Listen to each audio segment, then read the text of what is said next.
Pardon the interruption, but I'm Mike Wilbon. I'm told it's Make Your Dream Come True Day, Tony. Do you have a dream you'd like to come true?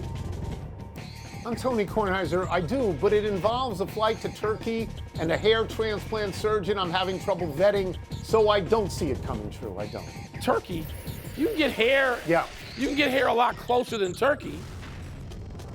Yeah, but you know, you fly on Turkish hairlines, I think very they call nice. it. I've done it. Because you see all these guys coming back, and the back of their heads have little dots where they've apparently inserted hair.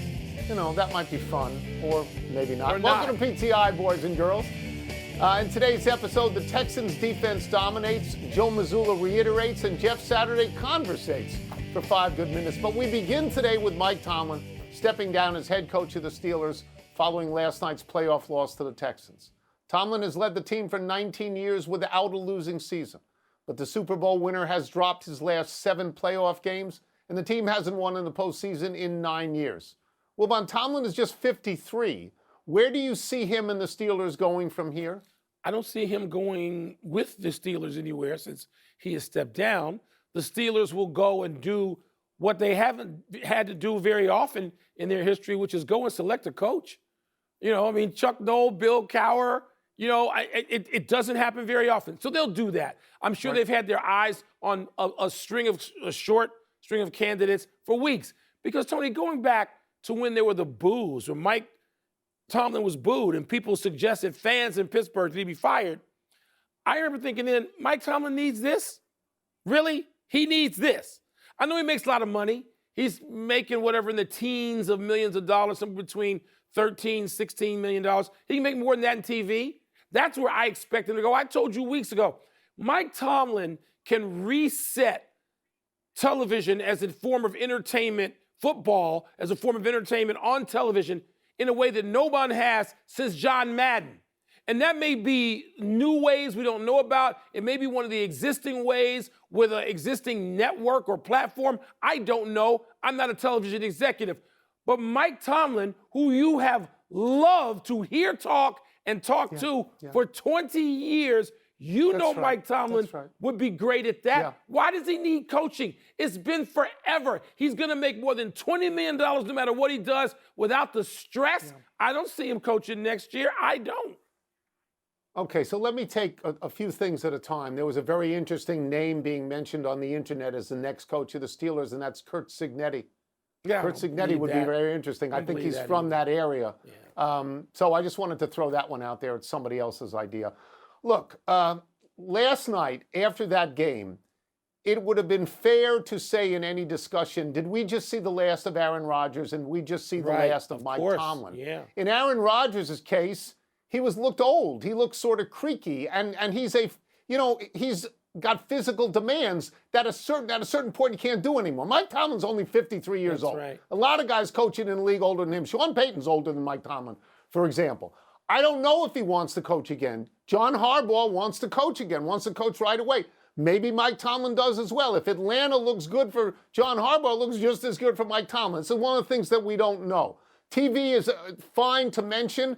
I don't know if he wants to do television. Nobody really knows what he wants to do. I think the questions that are out there are essentially, well, everybody wonders, did he jump or was he pushed? That's not what the Rooneys do. He jumped. The Rooneys don't do that as a rule. They don't. I always thought that if he was going to leave, that would be one of those things. It's a cliche, mutually agreed upon. But I believe the respect was such between Tomlin and the Rooneys that it would have been mutually agreed upon. Yeah. You know, the bell rang. I'm just going to say that I always thought he was a great coach. I'm confident he's a Hall of Fame coach, but it is true. And I would never have joined that group chanting Fire Tomlin. No, that's stupid. But it is undeniably true that the playoffs have been terrible for him lately. And terrible. Tony, even if they hadn't been enough, how long is enough? 19 years of that kind of stress in today's NFL. Yeah. This isn't George Halas's NFL. And George Halas, by the way, broke his 40 years of coaching up into 4 groups of 10 years. He didn't even try to go 19. Mike, it's a long time. You're sitting in the same seat for 25 years. I took a What's break. Long to one is not long to somebody else. I mean, I do expect him to coach again. I think You that's in his do. blood. You and he's expected really good Coward at it. to coach again, too. And I ran into Bill Coward I was down the wrong. street from this studio one day. Was wrong. And he said, do me a favor. Was wrong. Tell Tony I'm never coming back. Told the Okay. truth. But others do. I'm just Others saying. do come back. Just saying. You missed that break I took, that 4-year break, got me through the next, 4.5. You don't remember that? No, you're 25. We've got some football questions for our great friend ESPN NFL analyst Jeff Saturday. We will start with the news of the day. You played against Mike Tomlin Steelers. You coached against Mike Tomlin Steelers. What are your thoughts on his decision to step down? Oh, first of all, Mike Tomlin is a Hall of Fame, and I could not respect a coach probably more than I respect him. The way that he's carried himself, the way that he's really been the face, honestly, of the Steelers since we got good in Indianapolis. I mean, you look at him and what he was and the battles that we all had, the defenses that he built with Roethlisberger and the triple Bs or whatever it was. Like you watched all these different phases and all the different comments he makes to the press. Everything he said, you hung on every word. He's just that kind of guy. He's got that kind of personality, and I'm going to miss seeing him in that way. I think he's a heck of a head coach. I hope he goes back and does it somewhere else. I'm not sure if that'll be this year or in the future, but I know this. Everybody who lined up under Mike T appreciated him. They loved the way he did it and the way he went about his business, and we're going to miss him. We're going to miss him being a Steelers head coach, but just in the NFL as a whole because he's that good a one. In slightly less urgent news, Jeff, as you know, the Eagles today dumped offensive coordinator Kevin Patullo. Slightly. Yeah. What primarily looked wrong with the Eagles' offense to you? And they change offensive coordinators like every week. Every year. How fixable is what is wrong with them?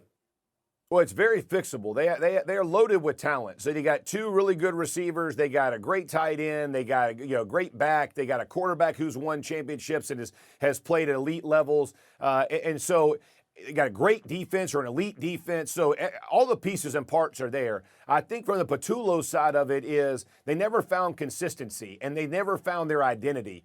And I think where I would say that, midway through the year, remember it was all the A.J. Brown and I needed more touches and I need to be a larger part. And they tried to make that happen. He was the most targeted receiver for like 3 games, but they lost all 3 games. They went back.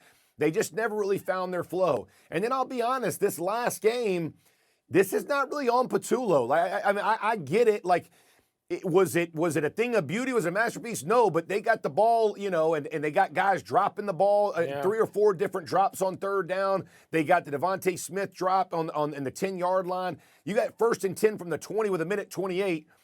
The Eagles usually win those games, and unfortunately they did not. And so I think ultimately there's got to be a scapegoat. Patullo takes that rap this year, and they're going to move on to somebody else and be back right in the fray of the Super Bowl next year.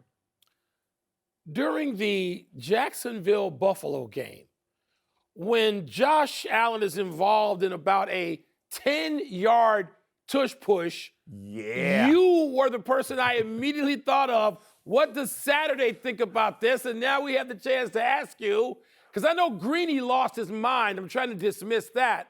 Jeff, is this good? Is this not good for football? What were your thoughts?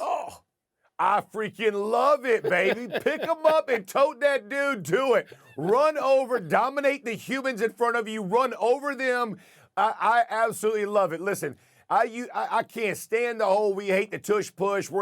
It drives me nuts. No one could do it as well as Philly. Now all of a sudden Buffalo does it. They pick their guy up, a 240-plus pound quarterback who's a massive human being with a cape on and runs him all the way. I love it. I'm here for it until it can be stopped. I love it. I'm all about it. That's physicality at its best. It's pretty much what football was based on, Mike. Everybody thinks it was a 7-on-7 now. No. They want to throw it all over the yard. When you can take that dude in front of you and drive him 8 yards and dump him on his back, good on you, bro. That's how football should be played. There we have it. We will get you out of here on this. It's a survey question of sorts. Which of the wild card winners, I guess there are 6 of them, which of the wild card winners impressed you the most? Oh, the Bills. Going against one of the hottest teams in Jacksonville and going down to Jacksonville and finding a way to win, right? I mean, I think that is, I mean, it was an electric win. Josh Allen, again, 4 different times. I think the dude's going to be out of the game. I mean, he's taking shots and concussion protocol, all of it, man. And they keep fighting through it. It just shows you the toughness of the team. I absolutely love that game. And in Jacksonville, what Liam Cohen's done with them, man, tip of the cap. They were playing fantastic ball. For them to go down there and get that win, that was special. Again, everybody talks about Josh Allen's best opportunity to win a Super Bowl because certain people aren't in it. His team ain't as good as they were either. And so he's having to do more with less, and he's doing it. And those other guys, give them credit, man. They responded, and they make plays, and they made enough plays to find a way to beat Jacksonville. That was my favorite of the week. All right, thank you, Jeff. As always, a great Jeff. pleasure to have you. Thank you much. Appreciate y'all. Have a great one. Let's go to the big finish. Let's The do it. Chargers fired offensive coordinator Greg Roman. Does that make sense to It you? all does, kind of. It's big blame week in the NFL. You get eliminated or your season's over, fire somebody. The Cardinals traded third baseman Nolan Arenado to the D-backs. That's a big deal, isn't it? Well, he's a great defensive third baseman, but he's going to be 35. His offense is down a little bit. The Falcons interviewed John Harbaugh yesterday. Do you like that fit? Yes. For anybody who really wants to coach a team loaded with talent, particularly on the offensive side, yes. The PGA Tour's new returning member program would seem to exclude Phil, Dustin Johnson, and Patrick Reed. Your thoughts? Phil is 55 years old. DJ hasn't won much lately, and nobody actually likes Patrick Reed. Last one, unbeaten number 2 Iowa State at Kansas tonight. Who you got? At Kansas is the key phrase there. You know who I got.